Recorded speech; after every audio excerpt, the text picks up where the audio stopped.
રાજકીય તણાવ. કપડવંજમાં ધારાસભ્યના સમર્થકો દ્વારા સોશિયલ મીડિયા પર કરવામાં આવેલી કોમેન્ટને લઈને મારામારીનો બનાવ સામે આવ્યો. પોલીસ કાર્યવાહી શરૂ. સાંતલપુરમાં દુઃખદ ઘટના. પાર ગામમાં નદીમાં ડૂબી જતા 5 લોકોના મોત અને અનેકને બચાવાયા. જિલ્લા પ્રશાસને તાત્કાલિક તપાસ શરૂ કરી. શૈક્ષણિક પ્રશ્નો. સૌરાષ્ટ્ર યુનિવર્સિટીમાં શિક્ષણ બચાવો આંદોલન શરૂ. વિદ્યાર્થીઓ શિક્ષણના ખાનગીકરણ સામે રસ્તા પર ઉતર્યા. કાયદાકીય કાર્યવાહી.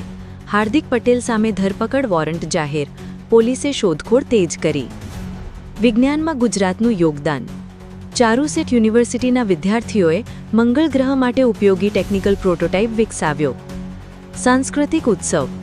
રાજકોટમાં નવરાત્રિના 9મા દિવસે બાળકો માથા પર જ્વાળામુખી જેવી ઈંઢોણી લઈને રાસ રમશે. પર્યાવરણ અને રાહત. કચ્છ અને બનાસકાંઠામાં વરસાદના કારણે રાહત કામગીરી માટે વધારાની ટીમો મોકલાઈ. પાણી ભરાવાથી થતા નુકસાનનું સર્વેક્ષણ શરૂ. યુવાનો માટે તક. રાજ્ય સરકાર સ્ટાર્ટઅપ ગુજરાત કોન્ફરન્સ યોજશે, જ્યાં નવી ટેકનોલોજી અને નાણાકીય સહાય અંગે માર્ગદર્શન આપવામાં આવશે.